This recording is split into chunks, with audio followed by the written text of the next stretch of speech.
La salle de réfection de Fanopé prolonge à tous égards le couloir au tapis. La pièce est toute longueur. Elle aboutit à une fenêtre haute qui donne sur le parc et la serre.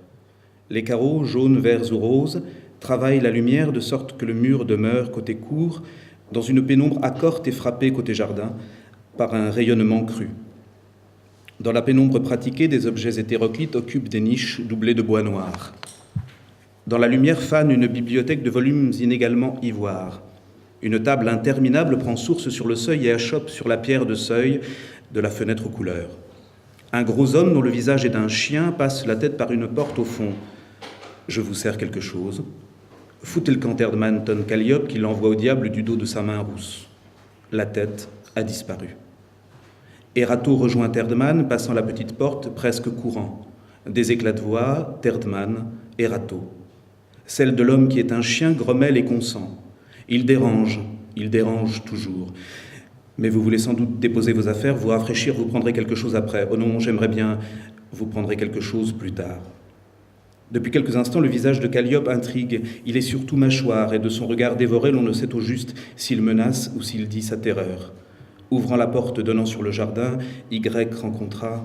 L'on attribue cette raideur qui redouble au fait que Calliope soit redevenue depuis l'entrée la maîtresse de Fanopé. Erdmann et moi, nous menons tout ça tous les deux.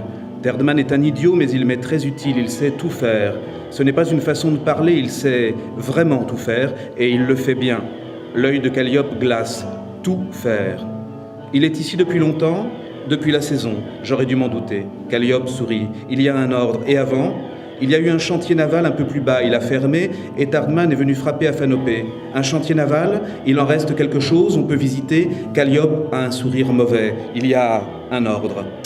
Vous savez bien que non. Erdmann, suivi par Erato, s'est approché sans bruit.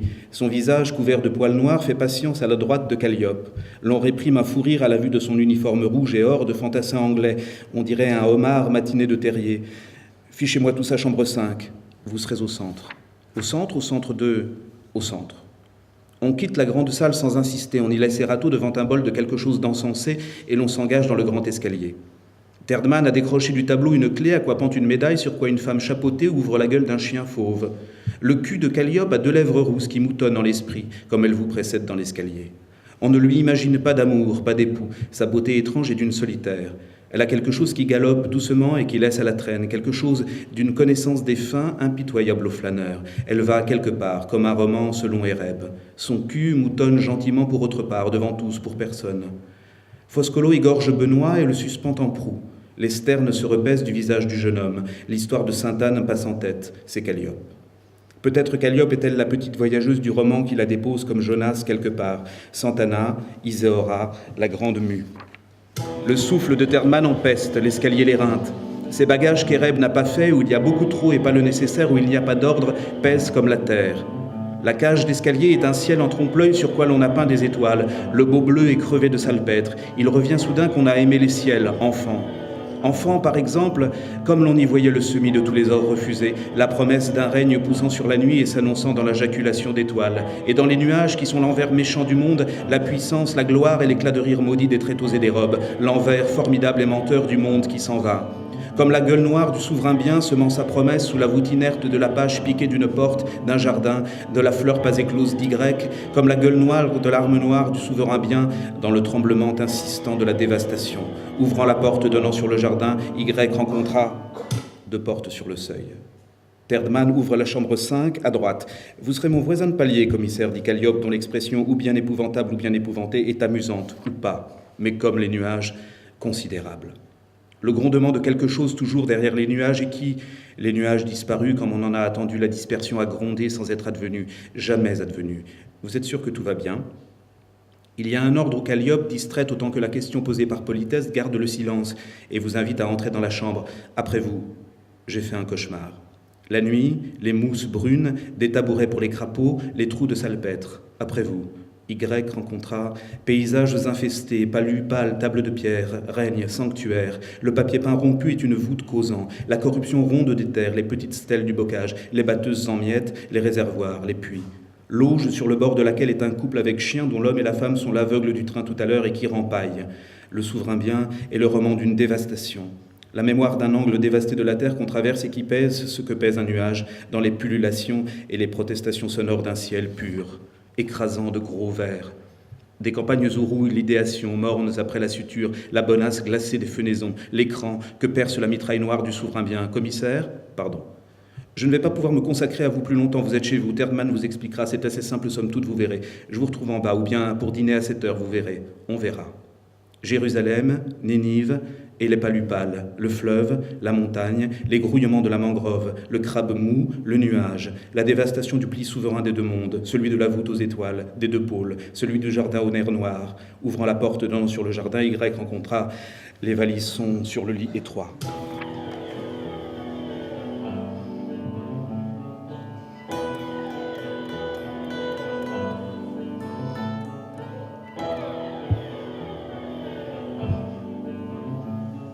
L'on n'a pas pris la peine d'ôter le par-dessus.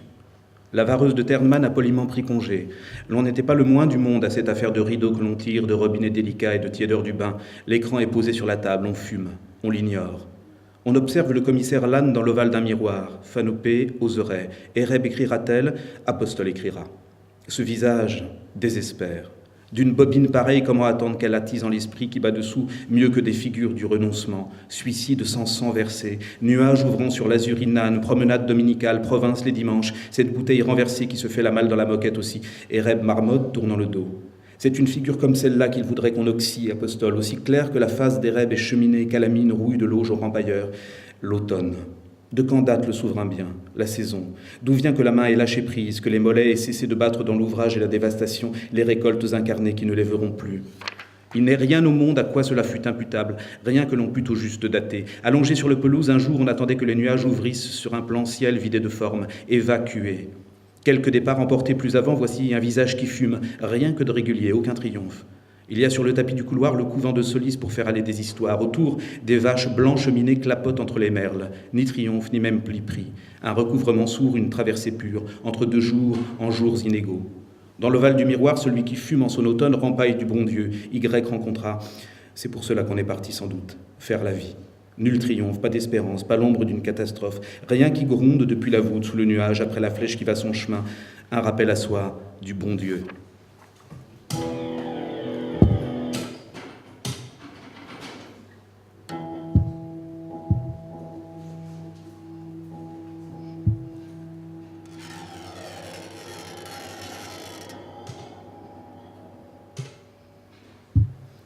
Le souverain bien attendra. Y attendra. L'on se souvient des râteaux au salon. On descend et on la retrouve devant son bol, veillée par Terdman assis devant la fenêtre et dont l'ombre est projetée grotesque sur la bibliothèque et dont la vareuse fait crépuscule dans le contre-jour. L'on indique du geste à Terdman qu'on aimerait boire aussi de ce que boit Erato. L'on est assis en face de la jeune femme. À l'étage, des pas précipités, une porte qui claque, une voix de femme qui chante à tue-tête, puis plus. Nous sommes nombreux à Fanopé, 8 pensionnaires, Calliope, Terdman et vous, commissaire. C'est amusant cette pièce, vous ne trouvez pas? L'on pense à la partition de la grande salle en 2 compartiments, l'un nuit, l'autre jour. L'on pense à son exiguïté, à son incroyable étirement. L'on pense au détroit.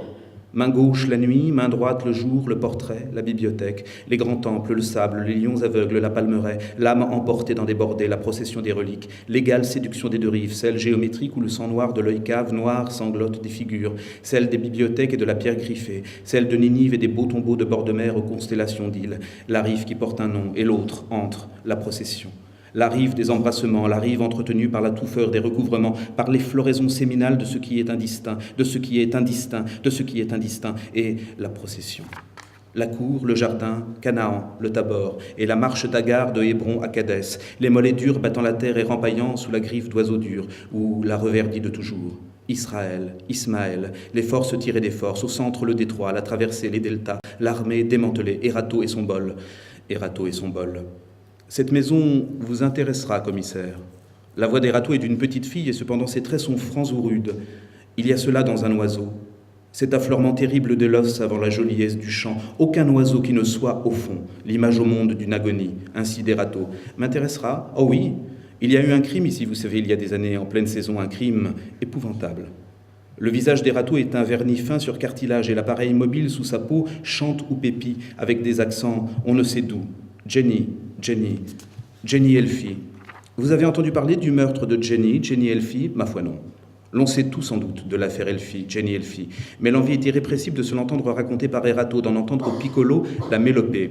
Et puis il y a que de l'affaire Elfie, on garde le souvenir du fracas en soi de la conscience, le souvenir de la peine éprouvée à arrêter en soi un jugement, celui-là qui est le pain d'un policier, celui-là qu'engendre le souverain bien, comme son bâtard descendu par chez nous, son Ismaël, le souverain bien d'ici ou le souverain moins mal, toutes choses égales par ailleurs dans le ventre d'Agar et la terre qui engendre les formes, le souverain bien, Jenny Elfie. Il appartiendra à Erato de poursuivre et l'on souffle dans la tisane. Vous n'êtes pas à ce que vous faites, l'âne, reproche Ereb, qui sent un peu pareil, la lessive et la mauve, la maison, qui reproche. Vous imaginez une Anglaise, à Auzeray. Elle avait accompagné son mari, un conservateur, et qu'il en avait confié la restauration d'une collection importante des œuvres de Mani. D'où vient, me direz-vous, que les œuvres de Mani aient atterri à Auzeray ? L'on a longtemps pensé au retour de cette soldatesse qui a fait tant de mal à la ville après la croisade. Les moines guerriers avaient rapporté toutes sortes d'ouvrages. Il y a eu des gisants et puis plus sous la cathédrale d'Auzeray, dont les fondations ont été comblées par les laves, les recouvrements et la procession. Le souverain bien est le roman d'une traversée des laves à la recherche de ces moines soldats de la soldatesque de Perse qui rapportèrent d'Ultrapont les volumes de Mani et le couple Elfie et Jenny Elfie et le drame de Fanopé et la voix flûtée d'Erato et ce roucoulement prosodique d'Erato qui vient de sa tête dont le nez plonge dans la tisane, infiniment paisible. Sean Elfie, le bibliothécaire, une chouette type, disait-on. Apostole soit loué d'avoir missionné Erato. Le souverain bien s'écriera tout seul. Et ce Sean Elfie a tué sa femme, n'est-ce pas? Je vous ennuie? Pourquoi dites-vous ça? Vous ne me laissez pas aller au bout de mon histoire. Pardonnez-moi. Vous êtes étrange à la fois, vous êtes très attentif et attentif à rien. Vous allez immobile, on dirait un nageur, apostole soit loué. On écoutera Erato comme Ereb. Je vous demande pardon, continuez, je vous prie. La paroi blanchâtre, Rosie, main droite. Sean Elfie a aussitôt pris son affaire très au sérieux. Vous savez, ici dans le pays, le salpêtre est partout à cause du volcan et les poudres rongent beaucoup le papier et le bois, le cuir aussi. Ce qui nous forge nous ronge, n'est-ce pas? Et Erato a un gloussement de carillon qu'elle réprime. Ce qui nous forge nous ronge. Et la procession sur quoi cogne un soleil bête. Le souverain bien est un roman du monde. Le souterrain. L'œil cave cajole ses recouvrements de larmes, la tisane sent le bon musc. Il y avait fort à faire. Les manuscrits n'étaient pas reliés, ils étaient dévorés de vermine aussi. Des pans importants de texte étaient manquants, un énorme travail.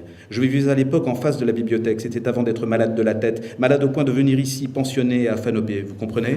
Je comprends quoi? C'est amusant, vous êtes en mouvement, vous allez et venez, et cependant vous êtes au centre de tout. Vous êtes un peu fatigant où que vous soyez, commissaire. J'avais perdu la tête, vous dis-je, perdu la tête, soit.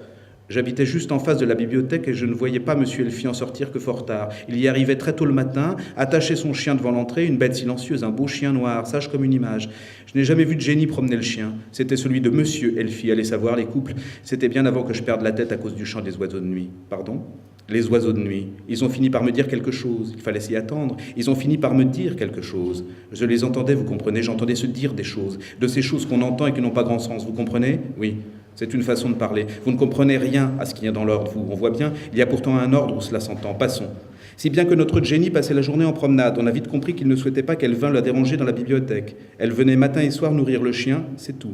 Elle a d'abord beaucoup maigri, elle se promenait les bras ballants, et puis elle s'est mise à parler seule, à chantonner, allez savoir. Je ne me souviens plus, allez vous souvenir, j'avais déjà perdu la tête, j'entendais la nuit déjà, vous comprenez? Et Erato de la main imite un bec claquant, ou une bouche plusieurs fois, une bouche noire ou rose ou noire.